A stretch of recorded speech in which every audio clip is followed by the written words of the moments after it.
Hello Eclectic Souls! Today we're going to complete some minor alterations on this lovely textured long sleeve shirt. As you can see, it is very large lengthwise and widthwise, and the sleeve length is way too long. The first thing we're going to go ahead and do is fix the sleeves.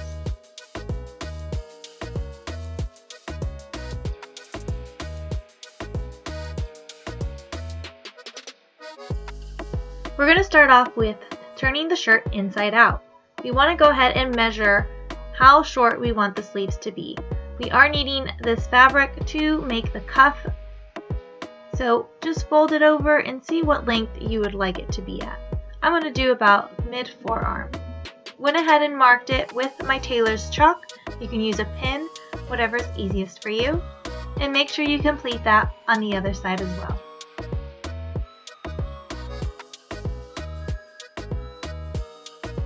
Now from that mark, you're going to go ahead and remove it, and I just use my ruler and rotary cutter to make a perfect slice through the sleeve.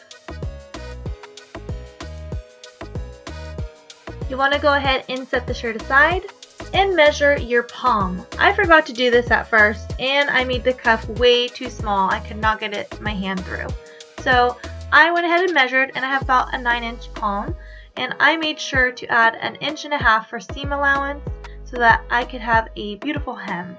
So go ahead and use your tape measure and you can practice and make sure your hand can slip through. With that measurement, I concluded that I needed a 10 by 6 piece of fabric to make my cuff.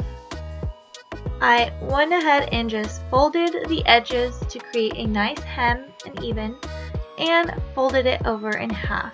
You can iron so that it sits nicely like this, so you have an idea of what it's going to look like. What I went ahead and did is flip that inside out and used a zigzag stitch to close the cuff off. So along that edge right there. When you've completed, this is what the cuff should look like. It's currently inside out, and remember, we're going to fold it in half. This is what the cuff will look like, and you can make sure there that it does fit through your hand and up your arm where it may be sitting. You will be completing this twice for the left and right sleeve. And remember, it's always good practice when sewing to iron your project as you go. Now, I do have my shirt now, and I'm going to go ahead and create a gather with the end of my sleeve after I've cut it, because the cuff is much smaller than the sleeve is now, widthwise. So I just went ahead and used a needle and thread and just kind of did a large stitch all the way around.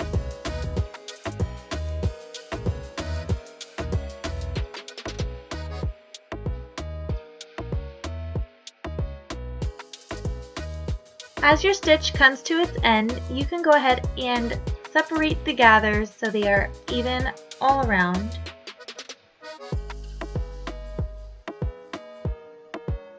And just pull the thread if you need it tighter. Now that we have our gathered sleeve and our cuff completed, you're going to go ahead and open the cuff. Insert it in your hand just like so. At this point, you're going to want to make sure your seam matches with the inner seam of the sleeve of the shirt. The tongue twister. Go ahead and flip the shirt now inside out. So what you will have is the right side of the shirt facing the wrong side of the cuff, making sure those seams are aligned. You'll go ahead and start pinning from here. And make sure as you pin the sleeve and the cuff together, you are making those gathers even all around.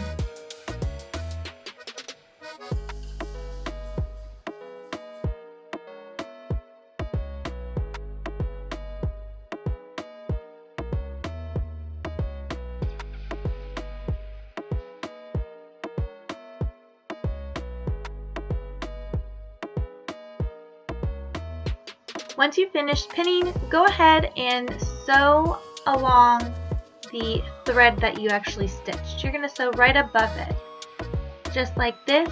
So what you're going to do at the end is chop the end of that thread so you can reuse it on the other side. And your gathers are now all in place and you have part of your cuff already sewn on.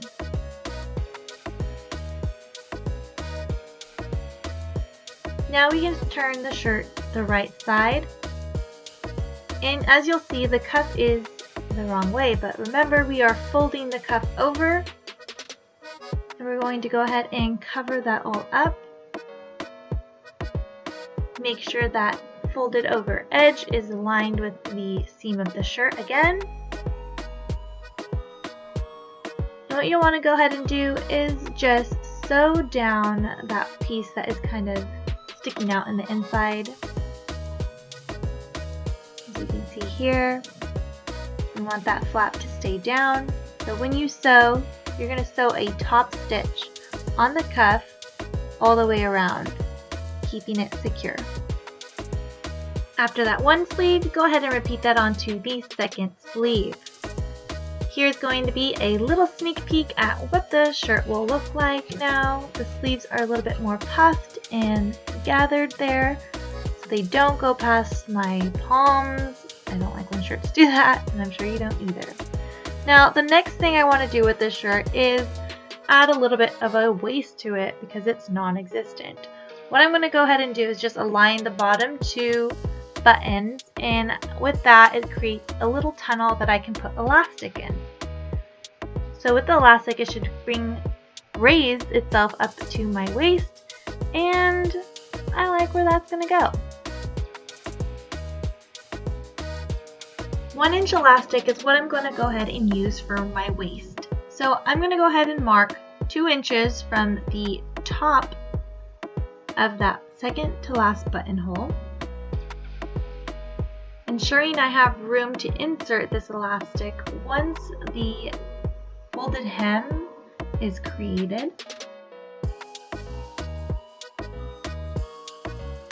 At this time, we're going to go ahead and remove the excess fabric that is at the end. It's only about 1.5 inches, so I'm going to go ahead and just use my tailor's chalk to go all the way across the shirt so I can cut a straight line. Very important when you are folding and fixing your clothes. So I'm just going to go ahead and chop away. One thing I just remembered I didn't mention was the elastic that I am going to be using.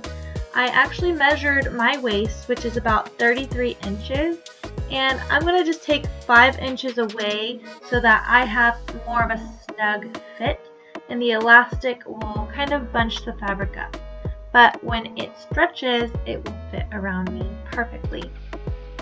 So just measure your waistline and take as many inches off of it for your elastic, depending on how tight you would like the elastic to be.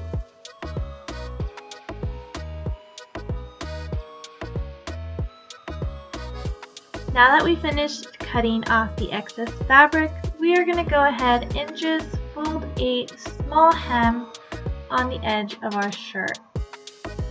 To make this easier, it's always nice to take it to your ironing board and just steam it down, and then you'll end up sewing the edge.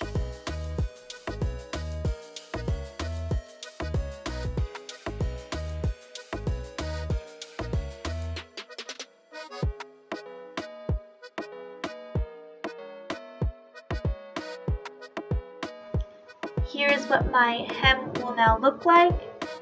And to move on to the following step would be to align the buttonholes. Go ahead and pin that down.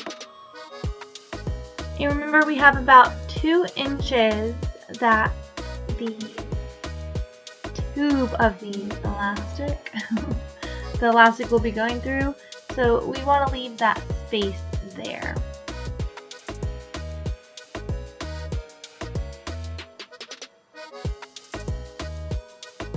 When a shirt is opened up, it's always something to finagle with, flipping it all around. So So here I'm just double checking that I have the correct width for my elastic to enter, and I'm going to do that all the way around.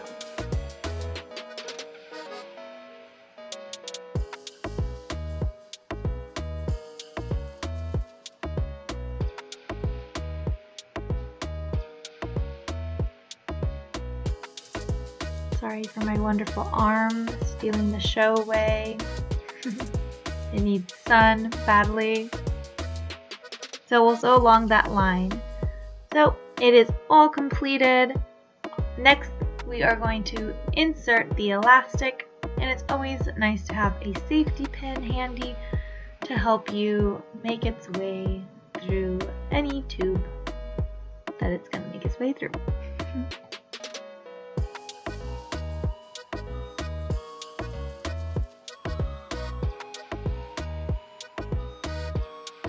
Be patient, it can get kind of annoying, and make sure when you get to one end, you actually secure it with another safety pin or with a sewing pin, because as you're pulling through, remember it's shorter than the length of the shirt. So it will snap through, and that will add on so much more work that you already did, and you'll have to repeat. As you see here, you can see the shirt gathering, and that's exactly what we are wanting to bring that waist in.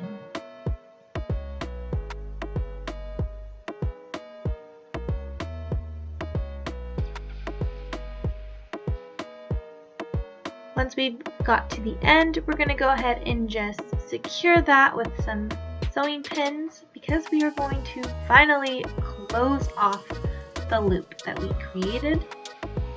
Because this is the buttonhole side, we want to make sure it's to the left of the buttonhole so that we can still fit the button through.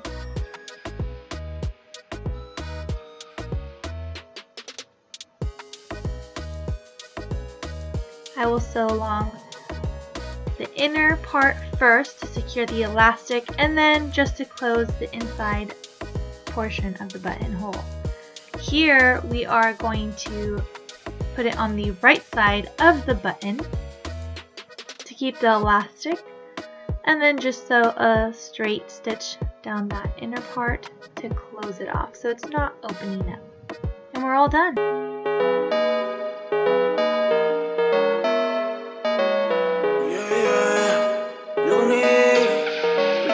Si quieres reina, sé que estás muy buena y todo, pero el que juega con fuego se quema. Sabiendo que existen miles así de hermosas y así de nenas. Quieres que por un ratico me den castigo, me den condena. No lo estás pensando bien, chica me tiene de virolao, mirando como un baolao. Si te sigo el juego estoy fritao, y todos mis días están contados. Si se enoja, tengo lo que a ella se le antoja.